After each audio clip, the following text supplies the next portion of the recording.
avez un rôle à jouer pour aider à corriger les excès du passé. Vous les collègues du Grand Kivu, quittez les groupes armés, je vais le dire.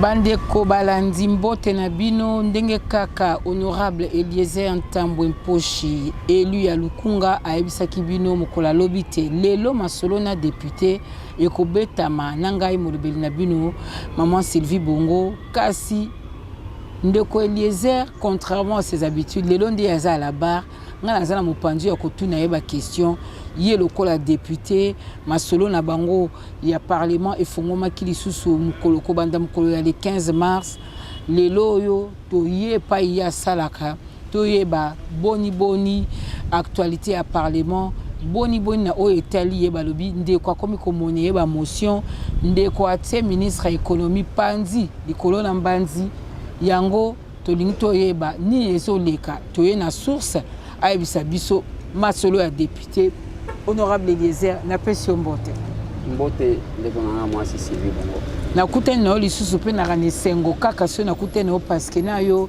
tosololaka sans tabou obangaka motuna te na eswa te yo yanolaka na yo motuna na ngai yambo ezali kobanda mokolo le 15 mars bozongelaki misala na bino ya parlement après vacances parlementaires ya motu ya to simba nini bolengeli pona 3 mois oyo ya misala ya bino ya ba activité na bino ya ba plénière ne ya ba contrôle parlementaire. Merci beaucoup Sylvie Bongo, merci pour na mutuna na lingi na ipsayo que na session ya mois de mars oyo makambo eza ebele tokosala mais ya motu ya mingi eza oyo bureau na biso ba confirmer na oyo etali contrôle parlementaire. Contrôle parlementaire nde sika oyo moni e opposaka ba élu na ba électeur. Biso toza ba parlementaire to géraka au quotidien via ba congolais te. C'est ça. Na kati mission ya ba parlementaire eza na vote ya ba loi, eza na contrôle. Contrôle wana tozo contrôler banani premier ministre na gouvernement na ye na ba mandataire public. Okay. Mais et là, quand on s'appelle Nango, c'est la décision de notre bureau. Il y a que dans la session Oyo, deuxième rôle, on a contrôle, tout jouer Yango Kitoko. Okay. Chaque mercredi, yo zoaka caméra na yo, zoaka caméraman na yo, yaka awa. Okomona, nengi batu bakotoka. Parce que ceux qui courant ils até. Ceux qui m'a até. Ils ana muto l'état futaka, a fouté la kandaku, a pesa mutuka ofele. Carburant au fait là ba ndenge ba prier matakate mais ba pesa ya musala yake tala batu bazanga courant te bazanga maite yo ko définir politique na secteur owan ceux qui au soin de santé za malamu te ezana mutu afuta makapona ndingwana o ceux qui misolo ko mona na te ezana mutu afuta makandingwana donc contrôle parlementaire ndelo ya liboso biso tozana ngo na ko sepela na de deux nous avons mis deux voter. Donc, on modifier la loi sur la loi électorale. Okay. Parce que 2023, il faut toquer ma pronomie. Maintenant, quand tu as et sengeli sikoyo, tomituna ya liboso. Ba réforme au tokosal. Est-ce que tokotika na élection ya président de la République kana tour moko ou bien il faut tozonga na 2 tours pour renforcer la légitimité? Est-ce que tokotika bande konabiso ya diaspora? Batika kaka ko sunga biso bazo sunga biso ko soutenir biso bazo soutenir biso mais ko décider pona ba oyo bako kamamboka bango bazala kalika c'est-à-dire bazana droit ya ko voter te. Est-ce que tokotika la banka réseaux sociaux ou bien il faut to intégrer bango pona bako kapé ko pona nani akoti ko kamba parce que baza ebeli toyebi ndenge nini ko salema te na oyo makamu mususu yake mo muto acha suppléant na été muto famille na ye nyonso to wana tokotala nini yango ekosalema. En dehors de ça bamibe komisusu za ebeli d'abord suppléant na wazala suppléant na ngai eza papi kitengi premier suppléant na ngai papi kitengi ndeko nao aza membre ya famille te. Okay. Place ngai na postila Bachaye, je ne les connaissais même pas. Namonaka basi bachelingamu. Alors, mais nakati wana. Est-ce que ça malamu to mabe? Moko. Pour nanga eza malamu parce que bachela kingai mutu bien que je ne le connaissais pas, c'est un monsieur qui se débrouille, c'est un monsieur engagé, c'est un monsieur qui travaille. OK. Mais eloko bazo boya, mutu azoteka ngai. Mutu azoteka mapa. Magamba politique wana yebaka te, ozika kombo na yobami. Ponga na yebi na parlement en 2006 hein. Nani suppléant moko abwakela mukolo poste mukolo siège abwakela mbasu hein. Ah voilà. Po alobi ke ndenge nini mandezo koma na suka boye hein. Papo bazo nommé te mieux vaut na bwakela mbasu ponga pena so moi wana ni baku ya kwa kovanda na parlement yango moni ya mo bato mususu bazotala pona ba trahison mieux vaut za moi si na mieux vaut za moi na eto mobali na e to ndeko na e ngana ko yebisa yo ce qui est wapi bato tout wana je l'ai dit devant la télé ba copia vient nga Roger Lumbala mutu alakisa bango yiwa parce que Roger Lumbala mon vieux Roger Lumbala azaki ministre tangu balongoli na 1+4 balongoli alo azui mwasi na ye atiwa bato baloba ngana tuna ye na yo comment okoki ko se fait tango nommé ye wana ye moko directeur de cabinet alors tango na tunier alobi mbo Eliezer soki na chaka likangu nanga wana bato balinga baloba te lokola na tie mwasi na ngai problème yango wana alors que ya mabena ya malamu na pasi na bisengo ye mutu tozaka na ye donc ezana bato balanda bapesa ka raison wana mais si vous avez besoin de ça moi je connais l'épouse ou la maman l'épouse de mon vieux Roger Lumbala c'est une combattante azakana mobali na ye partout même tant bakangaki mobali na ye c'est tel qui s'est battu d'abord il y a Liboso il y a Burundi c'est elle qui s'est battue mais ceux qui mutoza même pas engagé parce que zana basi na basi lelo okozwa maman Marthe son combat aux côtés de Tienti Sekeli wa Mulu wana nazo pesa exemple ya mutu nanu a occupé ba fonction te OK na combat donc ezana batu ndengwana mutu akoki ko reconnaître atie bango donc est-ce qu'on va intégrer ça est-ce qu'on ne va pas intégrer ça comment tokosala pona kopesa beaucoup plus de chance aux femmes aussi OK donc c'est parmi ba makambo mais sinon beaucoup plus de chance aux femmes c'est-à-dire que toluka une ouverture il y a qu'au privilégier que la représentativité il y a ba maman ezala quand même parce que tant biso to matakawan qui nous maîtrise mais ça ba maman ndem to ba maîtrise en dehors de ça il y a plusieurs lois où izakuna y compris yanga moko le cas qui déjà dans débat général et ça pour le moment la commission yo moko soko rappeler na bandeko ba hôtel biso et ça loi portant organisation et fonctionnement de l'ordre des sages-femmes siko tangu na bimisi yango bato balobi wana loi nini wana c'est la première loi ngate mtu nazoloba na ba intervenant il y a mon collègue le professeur Daniel Mbao qui a pris la parole pour dire que depuis Tobanda qui législature Daniel Mbao yaki na mambo d'autres makampe côté suka yemoka bien oui wana c'est parmi les propositions alors alobi banda Tobandi législature la première loi où étali population yango tozo voter ya ba sage femme wana mutu azo comprendre te pona nini ce que moni bato ba tondia soit ba ke ko somba bangwe pa bato tozo interpeller pour que baya ko sala vuya mais c'est la première loi qui a eu l'adhésion de tout le monde. Les députés n'ont pas voté à 100% la loi. Ils ont soutenu à 100%. Et aussi, cette loi ne tombe pas. Pour nani? Parce que bato bagolobate, makamba koboti sabasi tout ça. Oui. Ndeko nanga ya mwasi nene tovandi na yobo, ce qui est mission ko sala 1 heure. Yeba ke basi misat ba kufi na koboti. Ngate mtu nazoloba. Rapport ya UNFPA.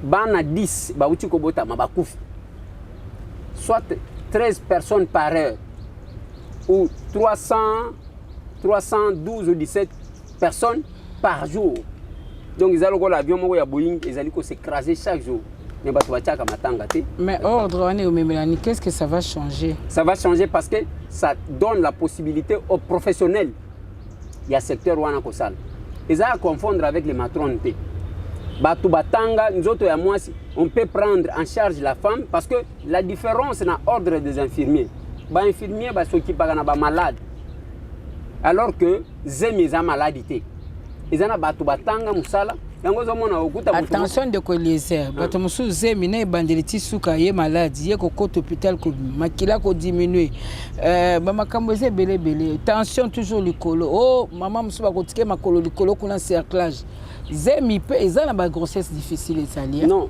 koloba te ke eza maladi te po eza na bato bazobota batiki bana zemi en soi eza maladi mosusu bakufi na bana mbala moko zemi en soi eza maladi te mais petit cité que mutu ya zemi akoki kobela na lingo comprendre nga bien c'est ça zemi eza maladi te mais ce qui mutu abeli mais ce qui moi si on appelle ce qui a prise en charge te et pas ba professionnel te akobela makambo ya pamba OK parce que la prise en charge et bangonde bakolo santé maternelle batouane ba yekola musala wana jamoko mona azwi kanda nengo monaka beta embata te ezabilo ko wana te wana zo batela ozo luka déjà électorat féminin aussi obeti batono ba maternité à Delvaux kuna ba maternité kitambo ozo kota te pour 2023 ba okelo mawa te batinda kibiso ko sala mibeko ngai na lekisi mobeko na ngai ya liboso pona ko sauver bomo ya ba maman na bana.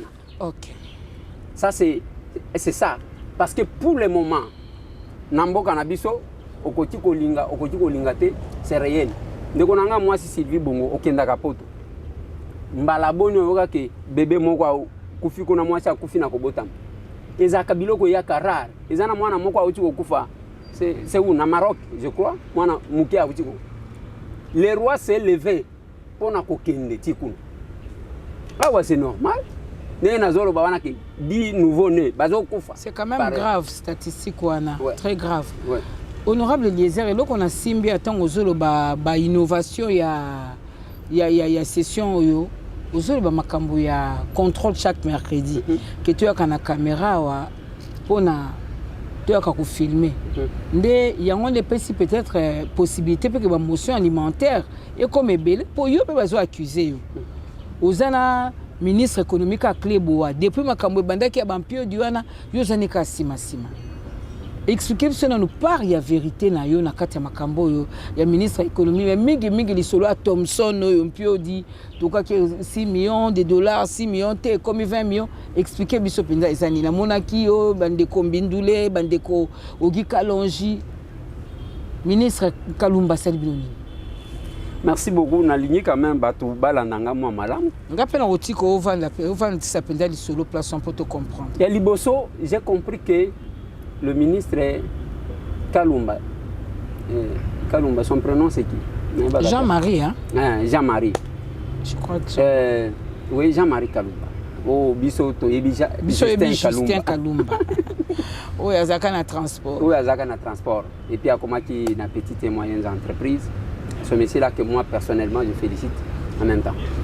Maintenant, Zozonga, j'ai compris que le ministre de l'économie, Batu Balinga Kaye, Bazate. Que ce soit na AFDC, ou Azo Guénéwa, Bazate. Que ce soit Balingi Atamukete. Pourquoi? Biso Tozaba parlementaire. Tu as initié ma question. Moi, j'ai initié une question orale avec débat contre le ministre. Ayete. Collègue Mounanga Moussou a initié une question orale avec débat contre le ministre. Ayene a été. Avant. Maintenant, qu'est-ce qui va se passer? Tant que tu as déclaré, tu as déclenché le processus, il y a motion de défiance contre lui. Ça dépend de mes mains, il y a quand même qu'on répond cette fois. Comprendre que Balinga a été. Et place à Zalé Azali Komiko, c'est qu'il a des soutiens. Il y a Liboso. Babandi Kofinga, c'est qui le flatte. Babandi Kofinga, va député. Et ça, le la Sylvie Bongo, Moutoua Liboma, a vu moi nanaï. J'ai dit n'importe quoi. Si il y a Zara Posa à cause de moi nanaï. Ceux qui ont ligné moi nanaï malam. Est-ce qu'on a libanga ou bambi Moutoua Liboma? Mais à Kopanza Moutoua moi nanaï. On négocie. Négociation on a toujours et ça député mon côté biso tozali il y a quelques mois na mutu akeko senga notre équipe là et ça na mutu ko pesa ta $1 te azui azate babandi ko sala ba réunion le samedi il y a eu une réunion à taverne na Régal pembeni ambassade ya wapi na boulevard pembeni ambassade ya ba bureau za kuna nazo yebisa yo pembeni ambassade ya Afrique du Sud. La réunion était prévue à 14h, babani yango 16h. Nini il faut toluka ndenge nini akokosela ba député makambu pona to sauver ba membre ya gouvernement. J'ai le message. Et d'abord, tangu ba koti kuna on appelle à mot de main libre. Nazana ba voice il y a réunion. Des banani ba tenir réunion. Ba toi FDC, les députés AFDC et les ministres AFDC. C'est quoi en fait la présidence, il y a autorité morale là-bas. Professeur Bahati. Otangié. C'est quoi tangu basali réunion. Moi qu'on a bango abandi ko enregistrer. Et nous avons tout. Kana kati yana mukola na bango bazokanisa ke tozara batu awa. Na kati ya moto vérité moi otela biso mo voice ngwa te na kocha voice te tangu makambo ko mandongo tokocha tokobimisa ba arme nyonso awate ba bengi premier ministre à mot de main libre bazo senga yembongo te il faut pesa mbongo pour que to sauver ministre alors que loko tozolobela nyonso nous avons ba voice nazanango alors que likambu tozolobela ezali likambu ya mbongo wango na gestion. Et réunion wane salimi, qu'est-ce qu'on fait? Il faut tolo baké. Eliezer va financer pas Moïse Katumbi. Na indien moko un certain Ibrahim. Nde kombo ba sitaki kun. Ya libos. Avant que ba koma ke baké pas ba libanais. Non, ba sitaki balobi il faut to créer tolo baké Moïse muto atindi mbongo na un certain Ibrahim qui serait un sujet indien. Na ebiété. Basili c'est réunion na ba. On doit faire ça. Je vous invite au patriotisme. Le patriotisme ce n'est pas ça. Ou en est patriotisme été. Tant que sikoyo makambo évolué, basili si réunion là-bas. Avant-hier lundi, il est 9h, 10h, collègue Nabiso Solange Masumbuko, et lui à Lukunga Lokola, va écrire un message que j'ai dans le téléphone. Mais il faut son Arabiso poto qu'on dit ma peu makambo. Je ne vais pas passer un téléphone comme ça. Totanga. Il faut totanga un message. Totanga un message. To boy lobi koma wa ke diffamation bon on débat le barat diffamation exact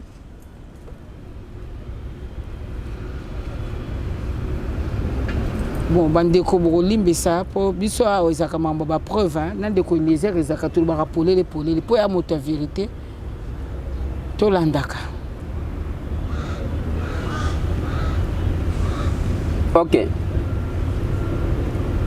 Place aux homona nazomona ke le ministre, Excellence le ministre de l'économie, Kalumba Balingiete, et puis Bazo tourné en bourrique.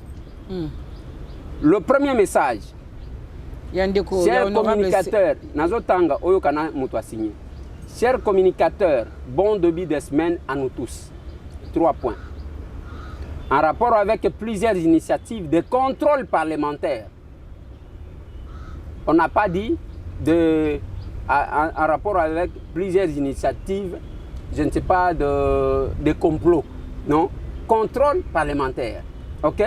À l'endroit de nos ministres, je suggère un cadre de concertation permanent. Entre parenthèses, ministres, parlementaires, communicateurs, pour communiquer suffisamment sur leurs actions palpables et leurs difficultés.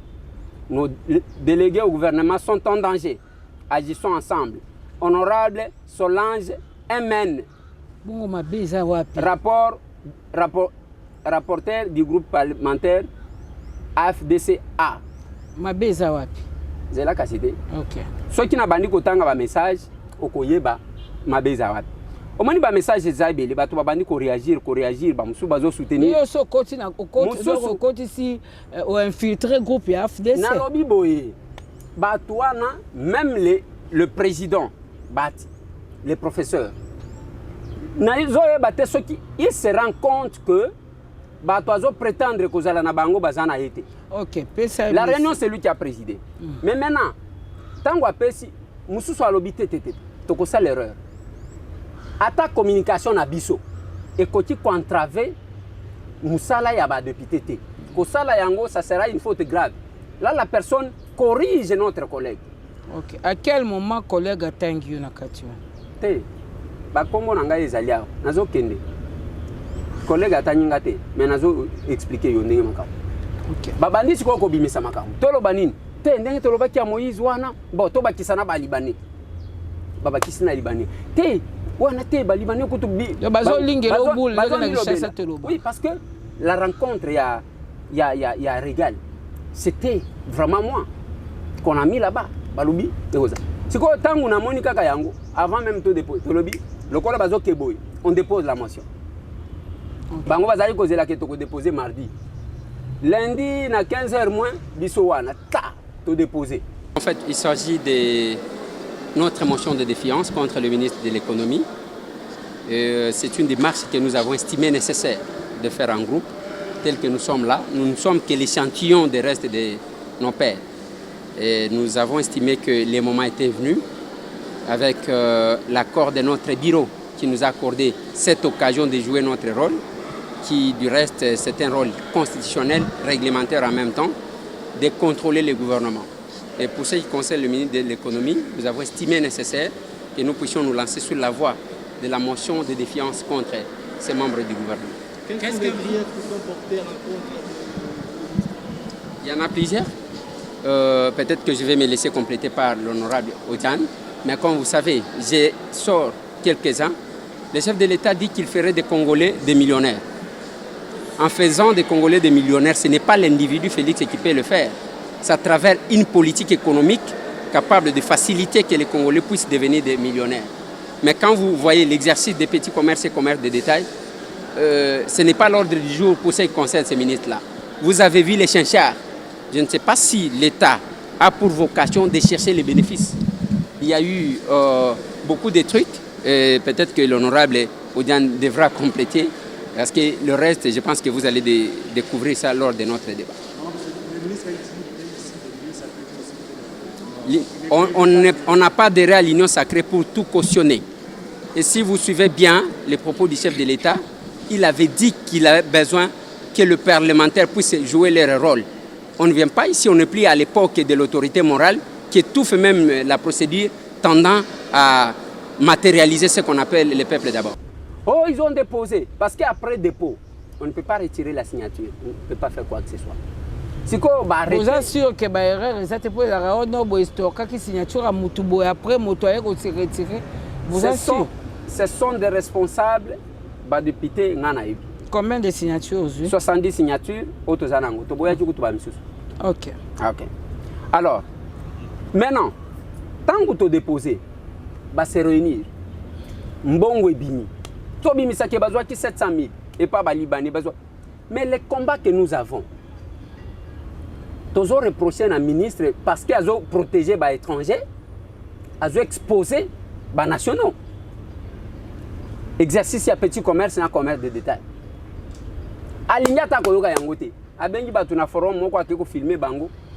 Ala lisi bango. Bongo bato balobi ki ozaka na soutien ya ba indien na ba libanais bakosi. Batangela ngai indien moko to libanais moko. Nga balobi na ngai tout na Eliezer, Pain Victoire, relation ya zaka na bango. Po bango nde ba soutenir campagne na ye, bango nde. Est-ce que bato wana bakosinga? Po mutala biso kaka Eliezer akosi ba to bimise le na montant zwa. Babimisa montant nazo. Nazo ebisa yo. J'ai eu ma chaîne Tokomi Wapi. Aïe a travaillé à l'époque avec Pain Victoire. Okay. Voilà la relation que j'ai avec Pain Victoire. Oh, il y a campagne. Campagne, on a ça 4 jours dans Kisasa, campagne. Le reste du temps, j'étais avec le chef de l'État, on a tourné dans la campagne. Même temps, on a Martin Fayoul, on a tout kangi parenthèse. Pour rendre Moutouya, vous avez dans la liste, il y a la Moukame. Il faut battre campagne, il y a cash. Problème, ils ont été évolués. Problème est que tozonga kunate. Tozonga kunate pour na testo kanga yo machi. Problème est que tokanga déjà. Continue.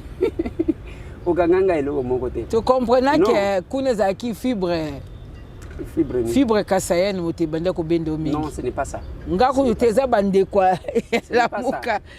Ce n'est pas ça. Autour il y a Vienanga Martin Fayoul. Batu nyonso ya makashi wana monaka, ce sont les gens de ma tribu. OK. Devos Kitoko, le professeur. Ok. C'est mon frère. J'ai étudié avec lui aux humanités. Aye ko le kangana à l'université. A commis professeur avant Ngai à Tangisinga. Ok. Jean-Félix Senga, c'est mon frère. Les profs Kalili, c'est notre vieux. Donc, na kota lisayo boy. Donc, tu as faux débat.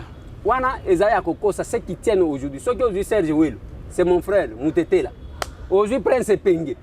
Donc, au moment na siège wana bandundu bazakuto ebelité. Donc, ceux qui tiennent mon vieux Martin, na bao baloba na yeke postuler na présidence. Ce sont ces gens-là. Ok. Na kota ngela yo plusieurs professeurs Kasayen Luba. Donc, wana il faut tout ça mupanzi. Mais l'erreur qui a été commise après Genève, mon vieux Martin a zoni nenge Sadari Azalaka. Omoni Sadari alobaka nini? Ko banda lelo la comme chef de l'État. Vient nanga zonga Genève, amimoni déjà chef de l'État. Aya makali sous téléphone té, atondi si ba flatter babandi ko benga ye commandant du peuple. Alors que soldat du peuple, il y a place à Zouaka Yangwe pas Mzé Laurent Désiré Kabila. Ezalaki parce que c'est quelqu'un qui est prêt à donner sa vie pour son peuple. C'est ça les soldats. Et lui, il n'est pas prêt à donner sa vie pour non, écoutez, les soldats, c'est celui qui est au front. Ok. Les commandants n'est pas... À cause de la front, mais il y a Zassimassim. Ils ont commandé qu'un de gauche, qu'un de droite. Tant que vous commissaire commandant du peuple, d'abord... Il fallait attirer la soldat du peuple. Soldat du peuple, c'est bien. Ok. Alors, dans l'armée, quand on dit un commandant du peuple, l'armée c'est la dictature. Bah, commissaire directement dictateur. Ok. Ils ont commandé. Alors qu'il fallait les laisser, qu'ils soient les soldats du peuple, comme Mzee Laurent Désiré Kabila. Je referme la parenthèse. Referme. Tozongi na biso na makambo. Tozongi na makambo ya nani? Ya Kalumba. Doto simba ke ba indien na ba libanais yo na bango contact ezate. Na lobi boy. Bokabwana depuis ma solo après victoire. Nazo tanga, je vais citer le nom de notre indien, place na Sombaka, Biloko. Ba téléphone ngayo, na Sombaka ngwe pa ba indien. J'ai que les relations na ba. Muto amemanga ikuna c'est papa Molière. Ndal ala kisanga ba, na kinga na sombi chombo ngai et on garde cette relation. On a des faux débats. Batouana Bazolo. Yotala Lelo, le ministre Jean-Marie Kalumba. Attendez-le ba opérateur économique Nini Bazasi Manaye. Et pourquoi tout le monde va Congolais va contre eux? Mais bête la biso na lisolo ya mbisi ya Namibie, 6 millions de dollars américains. C'est quoi au fait? Ce n'est pas 6 millions, c'est 20 millions. Nandenge ni 20 millions. Voilà. Ministre Bayokani, balobi pona ko stabiliser ba prix. Et là, on avant que nous le parce que le pays est étranger. Bakolo ba supermarché bazaba to bikolo. Ba supermarché o ebele to sana. Bazaba to bikolo. Ce sont les Indiens, non? Ce sont les étrangers. Mais qui les protègent? Kendena ba supermarché, ceux qui ont commis un rayon, autant la prix baté, au pays na comptoir pour na futa prix mususu. La stabilisation des prix, c'est lui qui devrait veiller sur ça. Ba maman oyo bateka kama lewa libanda. Jean-Marie Kalumba depuis qu'il est là, alobina batu bo panzaka ba maman wana bateka lisusu te bazo cha salité. Mais ayebisi ba indien, bo profiter bo la maka fufu batu bakoya ko somba. C'est lui qui détient la politique. Mais fufu les lamba maka depuis des années na kati ya supermarché. Boye Sylvie Bongo. Toyeba maman bazo lambe bazo sombele mbali na bango na ndaku 200 grammes ya fumbwa balamba déjà na supermarché na deboula fufu ya te na table. Et bandi na Kalumba te tous la quand même correct non? Ce que bandi na yete biso to benga kiango gouvernement, admettons que banda depuis Pikal. Oui. Gouvernement ya ba warriors. On ne vient pas entériner ce que les autres ont fait. Nous menons la politique de la rupture. On entérine des bonnes choses, non, pas les mauvaises. Non, yoka. Tokoyate ko se kuisabi bembe. C'est-à-dire biloko amabe biso tozui. Alors, quel est le sens de notre combat? Le changement est où? Biso toza pour la rupture et non pour la continuité. Ceux qui, admettons que les aïeux Salem, bino to bengi bino ba warriors, c'est le gouvernement que nous avons investi sans débat. Okay. Population zalaki ko espérer mi. Maintenant, qu'est-ce qu'on fait? Allez, ba pandi ba maman, baké et pas ba indien. Balamba fufu na kati. Balambi fufu, bazo teke la bat. Mais libanda bazo panza bat. Ça c'est quelque chose. Nazo ya siko na ba makambu ya. Mais parce que les conditions aussi souvent ya mamalewa wana ils a rappelé hygiénique te bazo banga pe ba maladie ozomona. Mais où tu vois la régularité ça que restaurant malewa oyo izaya mama ya ministre. Yo na tongwa. Quelque part là côté soki ya bandai. Ola kisinga ke oyo malewa oyo mama oyo azoteka za mama ya ministre. Nde biloko tokola nango. nga mama na nga za koteka mikate na viva na tanga na mikate wana ke contrepartie siko ezani ezate na zongi na makambo mbisi balobi pona ko stabiliser ba prix lokola le Congo importe tout, on n'exporte rien à part kofinga na koswana babimisi soki oyoki bazopesa explication mbongo ebimaki même un 100 francs ekomaki na cabinet ya ministre te babimisi mbongo na chaîne de dépenses ndenge ebimaka tout ça eketi na Namibie banque vers une autre banque. Ok, c'est bien bon. Basomba kimbisi yokangisi bageko somba mbisi na Namibie balobi mbisi yango totekeli bino hein bageko somba ke tolingi toloba mbisi na mai na bino oyoti tolingi toloba mbisi na mai na bino bon bolingi boloba bo quantité nini 27 000 tonnes. Ah, 27 000 tonnes. Ok. 20 millions. Bazu 20 millions. Balobi biso tozo pesa. Na lobi 20 millions. Ok. Balobi ok. Mbisi mai yango wana. Mbisi ezana kati wana. Bino moko boluka ndobo ya koloba bokanga ndenge bolingi. Oyo kananu contrat wana. Admettons que ekena sens wana ya koloba. Yo za ministre ya économie aux ministres ya pêche et élevage. Mais je ndenge nini ba poisson eza koneko be 27 000. Yo kana zolo bana yo. Aux ministres ya économie, aux ministres ya pêche te. Il fallait que soki bokomi na niveau wana. O ebimi na secteur nanga, na tikeli moninga, na ebi place ni na côté. Même alors si c'est en termes en matière économique, mais nous avons le ministre du commerce extérieur, Jean-Lucien Mboussa. On pouvait encore le laisser. Mais tel que ngala mona on dirait bazaro que des commissions, bande quoi primature, bande ko ya commerce extérieur, ngala mona quand même babilili bon moké na nzela ba réseaux sociaux. Pour le moment, bon ani esquwa zo s'agiter. Ce qui est la kamakambo ya sala gidi. Sikoyo bakeko somba bande ko na tokeko somba mbisi na mai. Ke tokende ko loba lokola biso na Congo awa toza na ba mai ezanga eza kana mbisi te. Alors que dans ces pays, chaque coin, oui, chaque coin, bambi chez Zalaka. Au moins, n'a pas ça comme exemple. Au moins, tant aux anagom, l'active. Ngana outi kalemi. Oui. Na moni mbisi tala molai presque ko kanangai. Côté kuna, on commence à Rwanda bazakuna. Biso tozabo. Et le roi liboso. Les gouvernements rwandais et ougandais.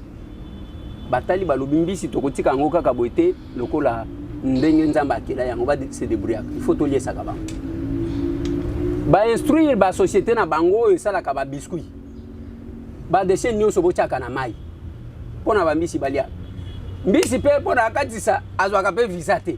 Nde ba mbisi babandi ko katika kolanda. Bazo landeska mai ezotiola. Nde yango yo kaka tous les jours que bazo kangaka ba pêcheurs congolais du côté à Ouganda, du côté à Rwanda parce que mbisi ezokende kolia, bango bazo kanga ngo facile. OK. Biso siko tozana mai wana to ebiko exploiter te. Siko tangu ba pesi mongo, ba pesi délai, ba lobitala bokanga mbisi wana makambo yo ko expirer na janvier 2022. Mais bon, on va évaluer déjà que tu as 27 000 tonnes. Oh, bah y battre nini? Binon de bon limité. Boye baki makambo bozondi. Sikoyo, babandi ko luka bateau de pêche.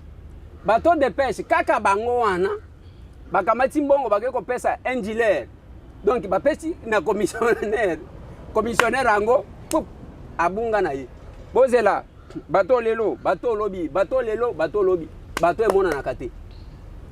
Bamoni ke oh tozo koma na ba fête tokoloba ndenge nini pa mokonzi mboka chef de l'état lobaki na lingi ba pré matate ba ke ko somba siko mbisi akosomba nde 1000 tonnes 1000 tonnes nord ce qui Tukanor to monaka 1000 tonnes wana eyaki o ngana ebite ba électeur nanga lukunga ba monaki mbisi bongo ekoya na nzela ba Congo wana na lobi ba électeur nanga ba lobi nanga ndeko Eliezer biso to monaki mbisi wana te mais to monaki ba sala ki publication bazo de la batu ba point esika batu kitambo ba place nyonso ba chambre froide na ba adresse to monaki o mama passa na bandal o place boy fulani Sylvie Bongo ngana zoto na yo toluka tolonga na makambo ya publication yo mon ambition ndengo zabo fandi penza olobi na bana bandali nga Sylvie Bongo bana kisasa bana Congo o moni Sylvie Bongo boyeba ka bien et journaliste à mon ambition au mona ya to tourner page na bandi que yote ngate mtu nazo tuna mituna yonde ozotunanga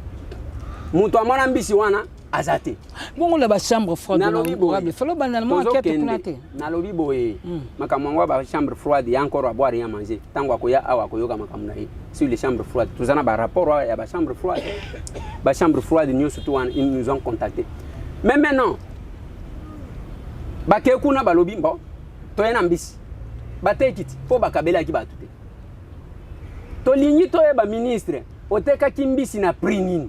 Est-ce que zaki rôle na ya teka bambisi sunga kana na iba yango wana te yango tozotuna yo komi moteki mbisi boende nini donc oteka kimbisi na prix nini misoloboni ozui est-ce que ozongisi yango bisiki ezwa maki na caisse ya l'état. Oui, vous nous avez montré la procédure ya déboursement ya kobimisa mbongo siko procédure ya kozongisa yango ezonga na caisse ezoyoka te, c'est là que ça fâche nalandi bango na tongo c'est fini, on a renouvelé. Plus de polémique nini. Aya à répondre biso. Donc dès que tu as 1000 tonnes, on a 26 000 tonnes et Kenya nango lokola millionnaire bois qui mbongo ne ba. Bango balobi que awa to kende jusqu'au mois de décembre. Wana c'est le chef de l'État. Namibie muto bando pesa soka mbisi na. Na yoki que c'est le chef de l'État. Nda ya ko senga na homologue na yeke papa yokelanga bato basali baye par la voie diplomatique baye peut-être qu'on dit maqué et qui est mais prenons ça. Bango bazolo batokoli yango pendant une année. Kinshasa yango moko et consomme par mois au moins 12 000 tonnes par mois. 12 000. Donc, on a besoin de consommation à Bakinois il y a 2 mois. Yozoko sabatuke batwa consommer ce qui pendant combien de temps? La kisabiso mbisi yango tchakiwa. Je referme la parenthèse, c'est ça la question. Maintenant l'enjeu c'est à quel niveau? Là où les ministres ne comprennent pas. Je vous ai parlé comment ils ont été enregistrés. Na réunion na bango ya taverne. Na ibisio comment notre collègue qui connaît comment un parlementaire peut se comporter a teaser, hein? A chauffer siko, a énerver tous les députés. Na ba publication na ina koko ça que ba pesi mutu nyonso $5 000. On n'est plus à ce moment-là. Tozana ngongate. Et puis baye awa okoto na honorable Kalonji. Batake Kalonji ozolanda Eliezer azwa Kambongo et pas ainsi de suite. Yo zo sali la ba congolais wapi entre ngana yo nani azo sali la ba congolais bazolo bana Kalonji ke moi j'ai mangé avec le chef de l'État. Le chef de l'État m'a dit comment vous voulez faire tomber un ministre de l'Union sacrée. Na lobi bongo na ka chef de l'État Antoine Tshisekedi Tshilombo logola mutu akoya na mapata. Il a des relations antérieures. Chef de l'État wanazaji ko sala bémission na Sylvie Bongo. Ko solo na Sylvie sans que mutu ayeba. Même na téléphone awa. On zo beta masolo akala ndeko Eliezer. Non. On zo beta masolo akala. Ce que ça batu va changer ces couples là. Je dois le dire. Parce que ngai ndenge na yebela bango, ndenge bazali. Nengo zo mona wana, omoni même temps wakindaki na bamboka. Aye wana moni ba masana ya kala. Babandi ko solo. Quand quelque chose est salé mina ndenge ya bien, il faut qu'on démarque et salé mina ndenge bien. Ça c'est la chose. Maintenant, ba wazo finga eza moko aleki wana biso ba communicateur ya Union Sacrée. Nani achabi? Esikani. Aujourd'hui, les lorsque qui batuni mutu communicateur à Union Sacrée nani achayo na rencontre ni. Ce sont les communicateurs, il y a AFDC et qui sont contre le ministre. Parce que quand vous tirez à boulet rouge sur le député, maintenant ce qui va se passer, j'ai appris d'ailleurs. Collègue Nanga à Kolimbi Sangai, Tozaba Eli à Kinshasa, il y a des erreurs qu'il faut éviter. C'est quel collègue? Solange Masumbuku. Parce que Babilo que Zomat, Batubazo souffrir, yo ce que Zozo 100 francs na yo, Ozomona Keza Malam, ils a bien. Les lots n'attendent pas Beninga. Balobi, pour le moment, la démarche, il y a un collègue Nabiso, ça vérifie. Il y a un collègue Nabiso, Solange Masumbuko, ils ont remplacé Kalumba, ça a postulé que ce qui Kalumba accueilli, il faut moi, bacha moi si, ils alingaï. D'un côté, Azolobake, il faut tomber là. Attention, et j'ai dit au président Badi, il faut faire attention parce que elle n'en a pas les capacités. Non, voilà. Elle n'en a pas de compétences. Elle est compétente. Oui. Elle enseigne à l'UPEN, comme moi. Solange Masumbuko. C'est une dame intelligente. Mais il faut être ndeboité. Au moins, il y a eu des problèmes. Je suis de la commission PAJ. Bitumba Yanene Nkulu, na professeur Bati. Elle était du côté Yanene Nkulu. Bitumba. Il ne faut pas causer l'habitude, il y a que Mbisi et Landaka côté Maï. Mais ça politique, non, c'est de la mauvaise alors. Je suis de formation politologue. Mais yo lelo comme Mbisi zo lande la côté ni. Parce que c'est rare non, c'est rare lelo au lobela mais avec ferveur. Makambo ya ensemble pour la République. Hein? Noël Tchani peut-être candidature de Moïse Katumbi, ceux qui le lot on a comment on l'appelle projet il y a loi il y a Noël Tchani il y a Makamba il y a postuler qu'on a la tête aux la Congolais des pères et des mères ceux qui l'équipe et c'est au Sambaté Moïse Katumbi ne pourra pas être candidat qui ceux qui le connaissent les qui en a parlé ma conséquence c'est entre autres que Moïse Katumbi a candidaté. Non, tu as quitté les airs matin. Donc, yo pose l'andescama et tcholaka. Parce que les loyaux, moi, dans cette vie, les airs s'est retrouvé par Moïse Katumbi par accident. Et bon, depuis qu'il a toujours un candidat à UDPS. Aux âmes à l'aise qu'on les candidat à UDPS. Na même la relation na yo, que na batu ensemble dans Mokola Lelo. D'abord, nous avons les les sous qui ont des ambitions. Je vais vous expliquer. Loi au Babengi ya Noël Tchani. Au départ, ngai na lobaka que je vois difficile du mal que les chefs de l'État que moi je connais puissent accepter ça. Na loba avant, j'ai même dit aux gens de l'ensemble, na lobby, pourquoi vous vous agitez autant? Noël Tchani d'abord n'est pas, au vu des textes, il n'a pas qualité de déposer une proposition de loi, un projet. Bien sûr qu'il va faire porter ça. À quoi faire porter hein? Oui, on avait déjà vu votre collègue Pouloulou qui était très engagé dans le dossier. À faire porter. Mais je ne vois pas moi le président de la République Nabiloko. Ok. Tango akei na poto na États-Unis na Washington. Il a répondu de la même manière. Moi je ne m'agite pas. De deux, besoin ça la confusion. Il y a l'ensemble pour la République, qui est les partis politiques qui n'a pas encore de députés, un nouveau parti. Il y a l'ensemble pour les changements. Tout membre de l'ensemble pour les changements n'est pas membre de l'ensemble pour la République. Ça, ils ont une nuance à Kossal. Mais en dehors de ça, il y a des autres qui sont tout ça, tout autres travail. Mais moi, côté il y a des hypocrite. J'ai dit ceci aux gens de l'ensemble. Tous les gens bango na réunion, na lobby, moi je vais créer mon parti. Ok. Parce que bino bozo biso lokola bana mikebo kebo vandi kuna bozui ba décision boye ko pesa mitindo petit bo exécuter. Moi je ne suis pas exécutant moi. Je me suis battu. Et ce qui est allé à un moment donné avec les moyens mis à ta disposition. Bon, tango zolo ba wana ba oyo ango ba pesa biso ba moyens ba yipi. Ce n'est pas le moment ya ko ça la polémique wana. Maintenant, qu'est-ce qu'on va constater? Tango to l'équipe a député qui vont commencer à nous attaquer. Ce sont les gens qui prétendent être Naba journalistes qui prétendent être proches, il y a le président Moïse qui nous attaque. Ok? C'est-à-dire, Toko Isabango, Toko Isiba Christelle, Toko Isiba Safou, Toko Isiba Mukebai, Biso Toko créer un journaliste Moussous, comme un candidat. C'est une erreur grave. Et aussi. Tu sens que c'est entretenu? Peut-être. Ok. Et aussi. Parce que tant que vous avez des gens c'est-à-dire quoi? Tu vas vous faire des quinoa, alors, de façon que vous appelez villageois fonction. Vous appelez villageois fonction. Oui, villageois. Alors, qu'est-ce qui se passe? Tant que vous avez gouvernement, tu as membre y ensemble. Ok? Na sengi même que vous avez conseillé Monko, parce que le député n'a droit qu'à un assistant parlementaire.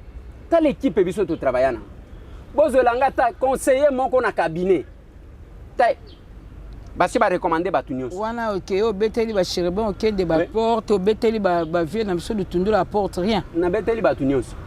Même pour des petits services, c'est comme s'il y a une politique d'étouffement. En politique, on ne fait pas ça. On doit être considéré comme tel. Donc, ceux qui n'ont pas reconnaître l'apport de chacun. Ceux qui n'ont en 2023, il se pourrait que au Tambola Suna Moïse Katumbi, même dans le cadre de la plateforme, bon, la politique est dynamique, elle n'est pas statique. Bokomaka bongo. Problème exact. Et comme la phrase, la politique est dynamique. Pour justifier moto à passer du noir au vert au rouge. La politique est dynamique, elle n'est pas statique. Ok. Les alliances se défendent selon les intérêts. Mais moi, je dis ce que je pense. Et avec ça, ceux qui ont tali, je parlais, il ne faut pas ouambrir. Je parlais, il y a collègue Nabiso Solange. Mais maintenant, comme on a d'un côté au postulé, au lobby qu'il y a des candidats, il y a des côtés qui ont remplacé Jean-Marie Kalumba, si jamais elle partait. Je ne confirme pas, mais c'est l'information que j'ai eue de la source. Parce que même un message, il y a des gens qui postent un forum là-bas. À la minute, c'est-à-dire, en d'autres termes, nous contrôlons tout. Et là où ils pensent même. Là où ils pensent que quelle est la conséquence? Le chef de l'État, c'est lui qui a promis aux Congolais il y a que ça la bango ba millionnaire. Mais moi je dis, ba Congolais ngo bazozwa mbongo te. Tous les supermarchés, tozalaka nango ya Kinshasa, ya ba Congolais koi. Ba Pelu Store, ba alimentation Jiji, ba nini. Et puis soki ba bomi yango bango ba yeba vendre, ba pa ya ba yeba vendre. Ba ekufi ta la place ba Pelu Store ezala ba pa ya ba yeba. On a même la partie intérieure hein, au moins là ba kil marché, au na ba goma, au kutango na ba. Voilà. Mais maintenant, avec ça, nous avons même appris qu'il y aurait quelques politiques qui sont devenus des actionnaires là-dedans. Moi, je vois les Congolais. Le chef de l'État qui a promis aux Congolais que Bakozala va millionnaire, Bakokoma va millionnaire pendant que Bazoko ya kak. Il y a eu autant de manifestations que le Tozozonga a opérateur économique. Baye ko réclamer pour que boya usala quand même. Si ko nazana point nini ya kobanda ko benga ba homme d'affaires news oyo ngana toni yo. Mais 700 000 ozu ba lobby, il faut ça il faut justifier. 700 000 ango nazui na pesi ba opérateur économique, nazui na pesi ba député. Bon, c'est pas possible. Soki ezana batu baza corruptible, ezangate. Mais je conseille au ministre Kalumba les gens qu'il prétend avoir comme les gens qu'il aime. Okay. Parce que degré oyo bazo pesa ba député kanda na kofingaka, on cherchait l'adhésion de l'UDPS. UDPS azakunate. UDPS azolanda vision ya mokonzi ya mboka. Mais le professeur Bahati o azali allié d'État, il y a chef de l'État à travers l'AFDC a constaté que ce bako ici mutune que il y a des dupes où ils ont la union sacrée. Parce qu'il faut sauver. Warrior. Les chefs il faut de l'État sauver avec nos longues si le moment venu. Prison où batuba inaugura yango bande konaye batunaye. Il y a sa cousine où a kota mutwa liboso na prison. C'est pour vous dire que il n'est pas complaisant à ce niveau. Yango moni les lois zolobela IGF alingit. Azolobela eponani. Sous contrôle naïe, deux fois, il a des problèmes avec d'autres ministres, que ce soit de l'UDPS. Oui, parce que même entre les chefs de ministre et enseignement, de les à parenthèse, mais aussi ça la passe. Oui, peut-être. Raison, on a réseau société. Oui, peut-être que peut-être. C'est pour vous dire que les chefs de l'État nous ont demandé, tous dans les chapiteaux. Alors, il y a des députés, il y a que ceux qui ont le contrôle parlementaire, va corrompre bangote pour que basu qui se le coin. Au moins le babengi ceux qui motion alimentaire. Vous voyez là où ça pose problème. Notre collègue qui a soulevé la question. Atali ici ministre qui botinda mongo, ba pesi batu mongo, ba kendo ko finga ba député. Mais entre-temps, c'est elle qui manifeste la première les ambitions, c'est-à-dire elle-même a déjà signé le départ de Kalumba. Comme le vote est secret, je suis sûr que ma collègue Solange va voter contre. Et pour le départ du ministre. Ce n'est pas mon problème, moi je ne suis pas FDC, c'est elle-même, j'utilise les conditionnels, je n'affirme rien, mais bah information tozu yangoan. Mais il ne faut pas aussi que notre collègue défiance semno boté au ministre na koko yapé. Ndenge mboko ekoma bino ba député ou balobaka que bino de beaucoup ko coûter cher na République. Bino bato ba palissade.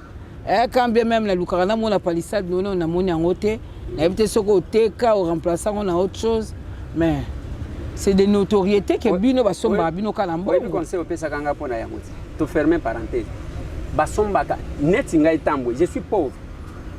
Na mesana pauvreté ko le kambongo. Okosomba ngana nini?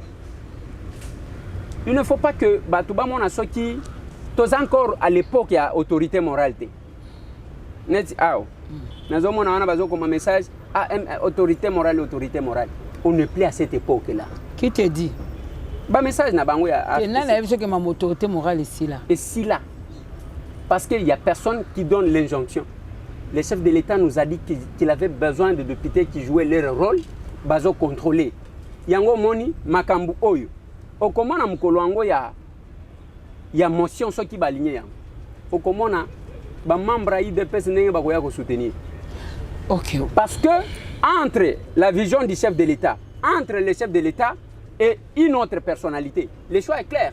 Mais est-ce qu'il y a eu détournement? Est-ce que vous avez soupçonné qu'il y a eu détournement à la Katiwana? Place comme vous soupçonnez, c'est quoi? Ils ont kotima ya ministre kotima ba député. OK. Ils ont depuis ministre kotinda batu baba na kofinga batu na ko intimider. Je peux vous montrer le message. Il y a pas intimidation. Il y a pas insulte, il y a pas menace. Na lobi na bango na yeba katenga moko soki na kufa soki na zalaka. Ce n'est pas ba menace ya kala wana nde ko sala ngai eloko moko te. Dès lors que j'estime que je suis dans la vérité, j'irai jusqu'au bout. Nazanga moko te tala makamto beta ki bango. To lobi to ebi ndenge ni ba négocier. To kola ki sa porteur ya motion te. To vandi to sali ba makambo na biso wana. Quelques minutes oyebi kombo ya mutu. To yaji ko changoka. L'honorable Bindulu. To ye ko changoka. Une minute à dépôt. Yema kwa bimaki libanda to lobi mbo. Collègues, nous estimons que yo signé A. Comme on a état toke to déposer. Balobi oh ateke likuna alobi kuna. Toza kuna tozana ba ojane, tozana ba dou kulungu, tozana ba killer mobambe toza. Nous sommes tellement ébellés, il y a que nyonso tozali kosala ezali pona bisote. Ce qui population le lobala tisi ba to ba polo. Baye non. Na kati wana ba député union sacrée boza mo ébellé hein. Nakati ba signataire. Oui, ba signataire. Oui, mais bato opposition c'est vous la majorité ou bien non, bato opposition ba cause la peut-être mi baleto misala. Bozo compter pe sur bango hein, pour na bango. Oui, mais bango mto liboso ba bandaki que ministre wana azu salam alam. Ah donc pour na wana déjà les quelques députés au bâti. Non, tout élu nyonso sur solo. Aibi que population ba électeur na ye bazolo mana yeke biloko ezomata muto akotela bango azate tout le bado député nyonso ayebi que makambo ezotambola malamu te tala eloko bazo vanter o akitisa ki billet d'avion ba mama ya Kingabwa awa ba mataka avion akende wapi yebi sangai ye azana posa akeko somba biloko na ye ayateki honorable mama media lemba ala kisinga ba tomate alobitala tomate oyo komi 1000 francs papa mbuma moko oyo et komi 500 francs de collection Nico Faye chaque jour azotamba na valise tozoyebaka ba prix ekolo utaki na bokom na bo même alors tant obeti cela ko quitter avion il faut s'intéresser na ba vol intérieur na bateau ba vol économique sort na bango zanini oui iloko nini bazo lia na kati ya soko melaki tite na tongo pas seulement kozanga kolia. Il y a aussi un problème de compensation à bagage. Bagage bakitisi, ceux qui ont l'union avion wana excédent ils allaient bakotier les kilos à $5. Ceux qui ont sali calcul au kokuta que nous allons au-delà, il y a pris ya billet et liboso. En dehors de ça, depuis bokitisi billet en haut d'avion, nazota la nanu bien. Na Kasai, province à chef de l'État, avion que na lisusu. Mais est-ce qu'il y a de l'intérêt là-bas? Moi, j'estime que est-ce qu'il y a intérêt. C'est ce que j'ai dit. C'est qu'il y a marché d'affaires. C'est ce que j'ai dit. Est-ce que l'avion est ce pas mon conjambok? Dans la province, les grands Kasaï en général. Et qui n'a pas été pourtant, Goma, place Mboka Bazolo, Goma, Beni, est-ce qu'il y a Bitumba? L'avion, c'est qu'il voilà. Mais maintenant, avec. Et là, on est vanté Yangoan. Alors qu'en réalité, si on fait les calculs, on va trouver autre chose. Et ils veulent brandir, calculer le trafic d'influence. Je mange avec le chef de l'État. Le chef de l'État m'a dit, yo vraiment au Kobe Telabiso, chef de l'État Félix Antoine Tshisekedi Tshilombo. Bino batu bomona kaye. Ngana mona kika na télévision. Ngai lelo komi boy. Oh. Bon le bieza couple échangé. Te kana minute le bongo le ba. Omoni batu. Ezalaki batu bay landaki batu à FDC. Baye awa tapage quelques-uns. Parce que Ebele Bazara Bangote. Balobi, moi j'ai mangé avec les chefs de l'État. le chef de l'État m'a dit ceci. Oh, le président va t'appeler le chef de l'État. Tout ce que j'ai dit, que ce soit au président Bat, le professeur, on a respecté Ramingi, il ne faut pas basala yo makambu oyo basalaki kako tambola bakomi pa nene nkulu basali oyo basalaki.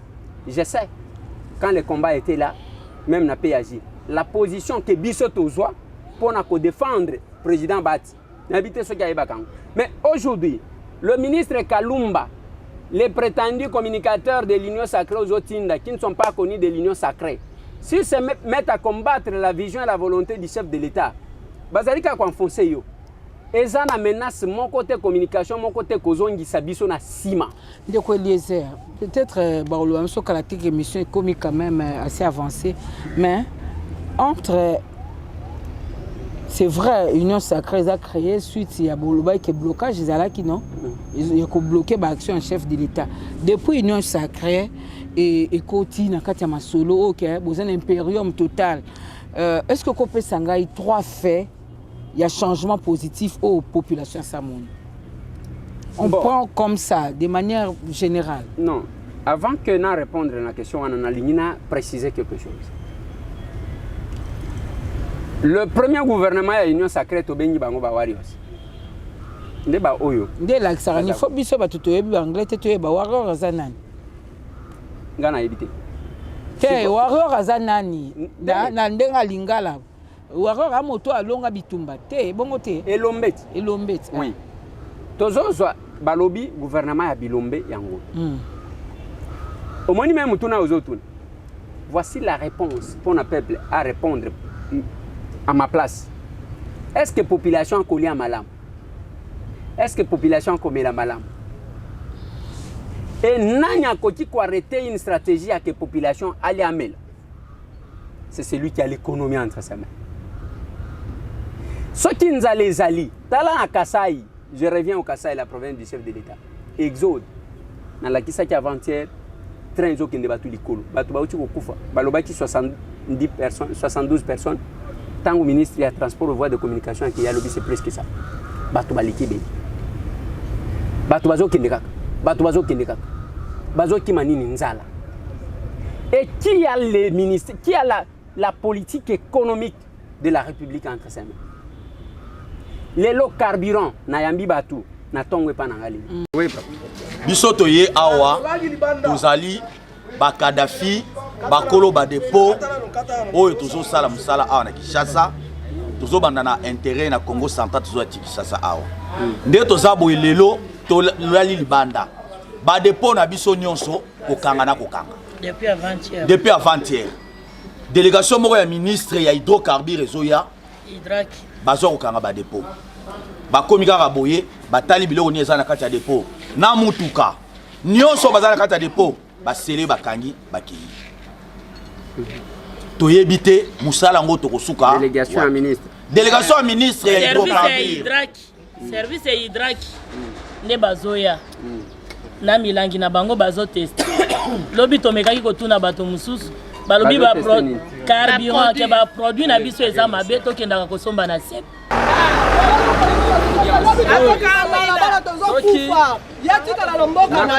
Na kosala tout pour que na obtenir. Lobi to obima. Non, c'est la peine na 19. C'est la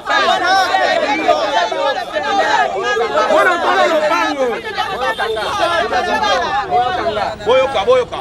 Même s'il faut kobima, ngana kosenga bino bo bimela wana te. Soki na zuiete, na koyebisa kaka bino. Comme ça ngai na bino tokende na biro na ye. C'est ça. Parce que ça ne sert à rien à kobima na nzela, tongo bozo lobela, azo. Alors, ngana ko obtenir audience c'est pas na ye. Soki na audience, d'accord. Ce qui n'a pas d'audience, il faut signaler que tout se retrouve dans le cabinet. Donc c'est ça la mobilité. Tout expliquer, donc c'est ce que je fais. Donc il faut quoi aussi que un numéro. On passe le numéro. C'est ça le numéro. Moi je vais vous appeler na carburant. Litre à carburant en Boujmaï, c'est combien? 7700 francs congolais. 7700. Incidence directement na bilo Rolia. Na ba prix ya bilo. Ezo kende na nyonso toi. Ba service. Mais maintenant, c'est vous qui avez l'économie. Bazo futa yo pona musala wana. Bazo lié sa yo ofele. Bazo futela yo ndako batieli yo carburant na mutuka ya ofele. Oyo qui peut mali. Mais vous ne faites rien et vous dites aux gens de cette terre. Mais tant que bato wana nzalezo beta bango, bazo tuna binote. Bazo tuna biso ba électeur. Et vous voulez même nous empêcher de faire notre rôle en tant que parlementaire. Mais ce n'est pas possible. Donc, c'est là que j'ai dit, tant que oh, nous soutenons Fatih. Je doute de leur sincérité. Fatih a dit le peuple d'abord. Mais le peuple souffre. Le peuple ne mange pas. Le peuple a faim. Mais c'est qui doit sanctionner quand le peuple ne mange pas? Quand le peuple ne mange pas, c'est lui qui a la politique. Celui qui a la politique de l'économie entre ses mains doit répondre et doit être sanctionné. On est à quelques jours, il y a l'an 1, hein, surtout comme je crois le 28 avril, il y a une année depuis que le gouvernement Samaloukonde est en place. Ouais. La configuration actuelle, est-ce que tout le monde qui est là a sa place? Le gouvernement a investi sans que même tout ça la débat. Tout ça a une année bientôt. Moi j'étais contre. Nous avons investi ça comme ça. J'étais contre. Mais j'ai reçu le menace. Hein.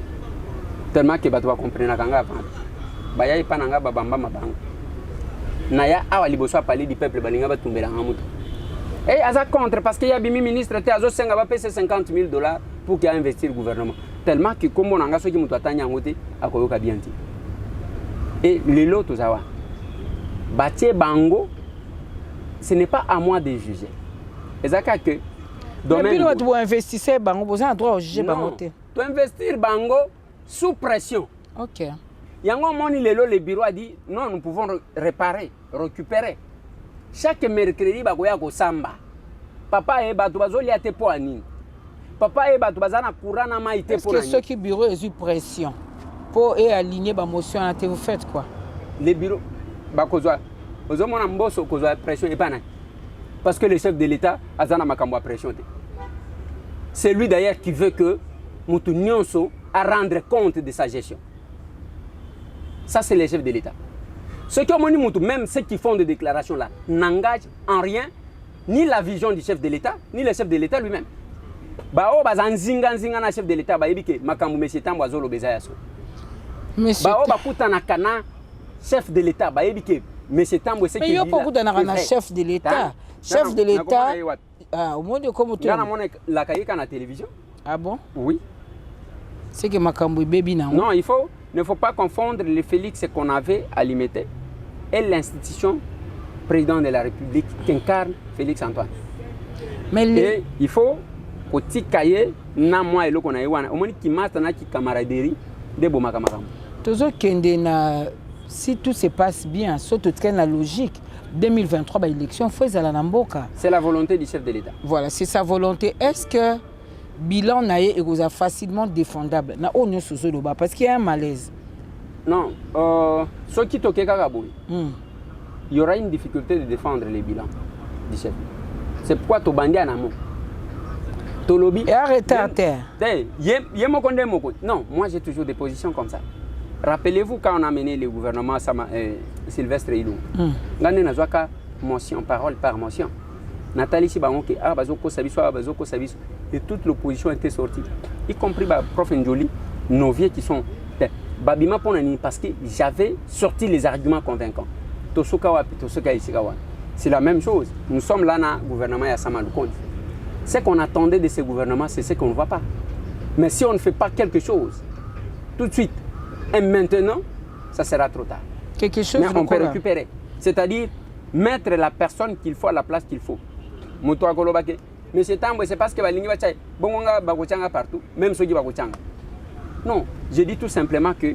Bagotia au nom du combat, au salaire qui est majorité basculée, Bagotia parce que tu estimes que aux appels de ça. Bon, je pense que comme il est compliqué, mais ceux qui nous suivent peuvent répondre. Donc on a un mobile désert Tambo. Émission ici et tourner plus dans ma ministère de l'économie parce que l'économie a des et si ma camion sautait dingue tout sur la noana ceux qui ont un message à quoi le ministre de l'économie parce que donc le a l'habitude à kokima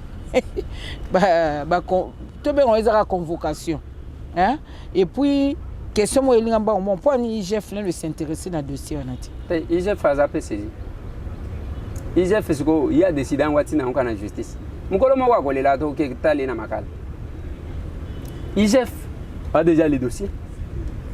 Les Congolais vont retenir que Babimi 120 millions de dollars pour ne pas que Koloba Mbisi na mai na Namibie. Bon, ma belle, la dossier IGF, ça m'a vendu 3 mois après. Bon, il y a un emprisonnement au PCI pour que ADF Sabango bateau de pêche. On a bien que le pays est incapable de s'acheter. Il y a un emprisonnement, il y a un dossier IGF, il y a un makele le mingi, donc nous ne pas obtenir makala très bien à où mais la nepete au bimanaï. Yango chef de l'État loba que depuis Bobanaji Kokanga Batumbo Ngwe Zozongate et il a regretté du fait c'est pourquoi on a lancé je crois hier recrutement de nouveaux magistrats. C'est pour pallier à certaines situations et aussi étouffer certaines pratiques. Ceux qui sont bien payés et vous avez un modèle les aboués. On ne va pas créer des anges. Hein? Donc il faut que les magistrats soient bien payés pour ça. Non, même baroulage, baroulage va déranger les bateaux. Il faut que les gens mais ceux qui ont un papa, ainsi de suite. Quand quelqu'un veut faire la différence, il y a une dame qui est sur la cabine où il est ri. On a un Goldberg qui t'aime beaucoup, il ne dérange pas. Goldberg, ça fait longtemps à mon avis. C'est lui d'ailleurs qui a fait ça. Au Titi, au commune food market, au Kuta papa moko wana sala kaka boy. A déranger kate. Donc mutuna éducation. Donc Eliezer émission Sili. Ouais. Nazaki ne sengwa koya na masolo na député. Matondi biso souhaiter une bonne chance parce que mboka sengeli échanger parce que toza na mboka msuté toza na Congo ango. To souhaiter que mboka kufa. Attention ekufi ese quoi. Mais souhaiter na biso zali mboka oh totiki la bana na biso na biso za malamu bongo te ezandengwa matondi na équipe batikali fidèle na yo hein. Merci beaucoup mais le moment venu il faut ba futa m'appelle ndenge sengeli oui pour battre le melote un jour lelo omoni Michel Mulum oui bako finga ye aza pembeni afati Pascal zalaka na ye to pesi mbote ngana bengaka ye mon frère honoraire pour na mona ekala. Moi-même, je suis témoin. Okay. Mais des fois, même quand les gens l'attaquent, je dis non, laissez ce monsieur-là. Donc la fidélité paye. Mais là, on a un Singapour, on a aussi ça. Excellence, monsieur le ministre de l'économie. Bazo Kosayo. Ah, to bengisi yo te pona ko pendre yo. Zaka pona. Oui, bisabiso. Ndenga ngo kendaji koloba. Okanyi bambisi boni. Mais il peut s'en sortir aussi. Bon, ce qui, mais ce qu'on peut s'en sortir, on peut gagner les autres financer pour qu'il y ait. Ce n'est pas normal parce que Kofinga est copé ça y est de mon côté. Et aussi, si toujours dans ma solona député, si notre collègue Solange a estimé que Makambouba est bisingaï, ils allaient à l'okuta. Parce qu'il y a la liberté. Alors ça a le droit de réponse. N'a bien fait na yesus.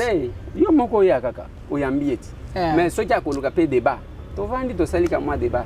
Surtout que bisomi balé tout ça. Je pense que les linges sales se lavent en famille. Quand ça peut malamu benga en tant que bina bino bana lukunga qui ndeko boni. Na lobby. Au lieu de ko sambaya. Mais bon. Non, na lobby makamuna télé, na lobby que ndenge ba bisinga. Que c'est elle qui s'est pointée comme candidate na remplacement ya Kalumba. Ce qui n'est pas un péché non plus donc. Oui, to ya lokuta. Et puis bon, là où c'est un péché c'est quoi? Elle sait ça. Elle prétend défendre l'autre, mais en énervant les autres collègues. Il y a Koko, c'est la Batouké, non, Batouké, qu'on a 700 000. Tout le monde n'est pas léger quand même.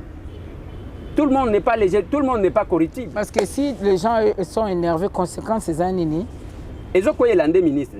C'est quoi ce qui ministre a quoi? Il y a peu de chance, Naït. Bon, peut-être qu'elle joue à ça. Honorable Eliezer Ndekonanga Mobali, merci. Merci aussi.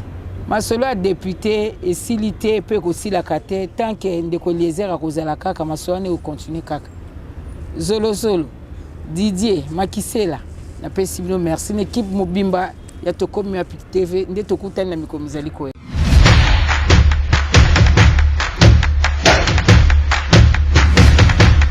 Ma solo la député Honorables députés et sénateurs, vous avez un rôle à jouer pour aider à corriger les excès du passé.